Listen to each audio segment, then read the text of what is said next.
of the top 5 this week. I'm sure you could guess it if you've been following along. Fights are in Australia. The theme is Top 5 kangaroos.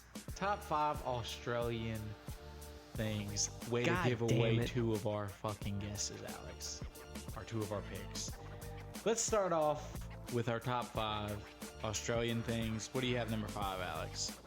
Man, I remember watching a movie with, what's the longtime guest on PMT?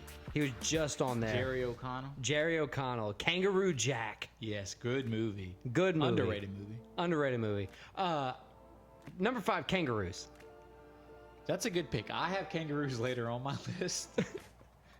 Not number 5. Kind of embarrassingly higher than number 5. But my number 5 I respect it. is, you hear this and you think Australia. You also think Survivor. The didgeridoo, the Australian horn that you blow in.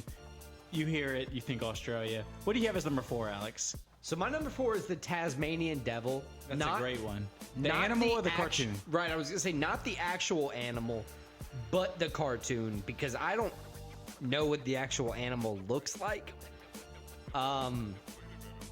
It's growing up, I just always saw this whatever. The name's iconic in America for some reason. Is the name of the animal a Tasmanian devil as well? Yes, As well. Tasmanian devil is the name of the animal. So what is that? Is it a marsupial? It's either that or like some kind of rodent, but apparently Right. it's pretty vicious. I think it's the coolest sounding thing. It's very, you think of it and you think Australia. So if there was a top 5 Earth things, I would also put Tasmanian devil on the list, because that's a hell of a name for somebody to come up with for a living creature that is very rare. All right, so my number 4 is maybe the thing Australia is most known for, and I'm going to be very specific, and you'll see why after my next pick. My number 4 is the Outback Desert. I think this is one of the things that takes up most of Australia. Has so many of the iconic Australian animals. Everybody thinks the Outback, they think Australia. The desert is cool. Yeah, I didn't know. I didn't think of the Outback being the name of the desert. That's interesting. I like that pick. So that's my number 4. What do you have as number 3? This is kind of shitty now. A boomerang. That's not bad though. I mean, that's a very Australian thing. Even if it's not Australian, it sounds Australian. I mean, it's the only weapon I've ever seen that you can throw it. Now, I don't know if the cartoons are accurate.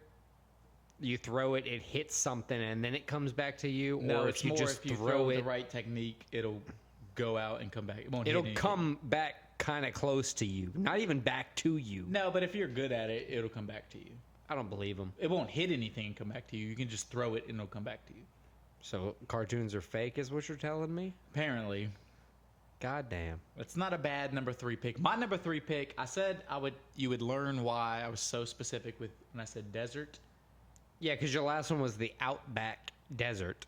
My number 3 is Outback the restaurant. I know it's an American steakhouse, Oh, but god damn. themed off of Australia. I like to believe that's what Australians eat. I know it's probably not. But it's great. Bloomin' Onion. I don't think you can go wrong with Outback the restaurant. I got both Outbacks.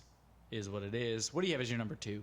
Let me make sure not to put the Outback Dessert as your number 3 or your number 4, whatever it was, and then the Outback Steakhouse as your number 3, because that would... It's got to be desert, not dessert. Correct. Right. So my number 2 is what you're asking for, or my number 3? Your number 2. You gave me your number 3. Right. What's your number 2? My number 2 is Outback Steakhouse, the home of the Bloomin' Onion. God damn it. Exactly what I said. Yeah, it's a good pick. It is a good pick. But It's a good. I mean, I will they have see- good steaks. I will see your same pick and I will raise it another same pick. My But number first, 2. wait. Did you know that Outback Steakhouse gets their steaks from the same place that Ruth Chris's Steakhouse gets their steaks from? I mean, honestly, I've never had a bad meal from Outback, so I'm not surprised. Right. So just keep that in mind. Next But time as you I order said, food. if you You said same pick as me. 2. Yeah, I Two took for you. I took one for you too. So you said it earlier. Kangaroos, number 2. They're the Damn, most, your number 2 is kangaroos? dude. They're Australia. They're badass. Dude, they fight people. They can beat the shit out of people. They I don't can know. I've seen box. quite a few videos They're of... pretty much a Pokemon. You know, I can't argue there. They're buff. Some of them look Some of them are surprisingly yoked, which is terrifying. cool. Kangaroos, they're cool. They hop. They jump. They have a little pouch. I like kangaroos. What's your number 1 Australian thing? Probably not our strongest top 5, but let's hear your number 1 Australian thing. Man, this is probably one of the stronger top 5s I've had, in all honesty. It's not straying from the course. It's giving things that are Australian at heart, not the lackadaisical misnomers of Australia. You know, I had things on the list like shrimp on the Barbie, which is not Australian because they call them prawns, apparently. So that's interesting. Prawns on the bobby. Right. I had a few things on the list. At the end of the day, I went with the number 1 Australian to me growing up. It was Mr. Steve Irwin, rest in peace. He was on some great television shows when I was a kid. The Crocodile Hunter.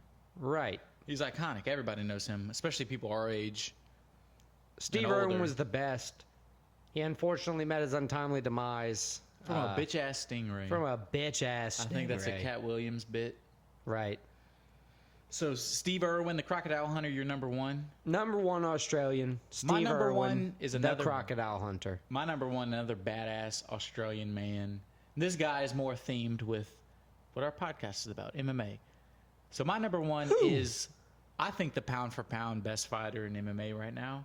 I think he's the most dominant champ recently. It's Alexander Volkanovski. He's a cool dude, fun to watch, active, will fight anybody. I think he beat Islam. Alexander Volkanovski, not only is he the best Australian person I know of currently, he's the best Australian thing. So to kick off the news segment with a little bit of the UFC roster watch, we have the removal of the Korean Zombie. He's officially retired out of the ranks. We have Tafan Chikui. He was 2-4 in the UFC, so he'll be moving back down to his regional circuit. Cut. Ashley Evans Smith. Listen to this. 1-5 in the UFC. She was just a body, I guess. Cut. John Hathaway Maybe we don't need to be mean about the cuts. going on to a new promotion. That's the best way to say it. Going on to a new promotion. I like that. Then UFC ads are going to be the Ultimate Fighters Season 31 winners, Mr. Kurt Holloway and Mr. Brad Katona. Nice, nice. Austin Hubbard also received a UFC contract due to his performance in the finalist Kurt bout. Holloway as seen on Split Decision. And then Reese McKee also awarded a UFC contract over the weekend. What kind of news you got for us? So we talked about how exciting the card was this weekend, how great the crowd was in Paris, how fun of a fights they were to watch. Even you could like feel the crowd through the TV. Well, Paris comes with good and bad. As great as that crowd in Paris was, while the fight was going on in Cyril Gane's penthouse in Paris, it got robbed. I think they estimated about $160,000 worth of items stolen. So that kind of sucks. While you're having one of the biggest nights of your career, you're literally getting robbed. Probably having one of the worst personal nights of your career, of your life. I'd be interested to know when he found out about it, because after you're He's not on such just a going high. home, You're on such a high. right? Probably. You're going to celebrate. You're going to do something. Honestly, he's probably planning to celebrate. Then he heard, and then he's like, "God damn it, I got to go home now." Big day for the robbers, knowing when you're not going to be home. Apparently, that's a common thing in Paris. It happens to soccer players a lot that live in Paris. That's interesting. In other interesting news, Paul Felder entered back into the USADA testing pool recently. The triathlete Paul Felder. You know, talking that, you know, the Korean Zombie sparked, you know, the desire in his heart to fight again potentially. And he said he doesn't know if he wants to fight again, but he's getting back in the testing pool just in case the opportunity arises. It sounds like he wants to have a fight, one more fight in him, just to kind of have a send-off, which I very much respect. You mentioned it on Twitter. Paul Felder was able to enter the testing pool before Conor McGregor. Yeah, kind of crazy when you think about it. Yeah, we've known that McGregor has been fighting for months now, and he still hasn't tested. So what does that say for, you know, things moving forward with the UFC? Is testing a joke? What's the thing? Who knows? But shout out to Paul Felder. Honestly, that's respect to him. And I think that kind of wraps it up for episode 12 of Split Decision.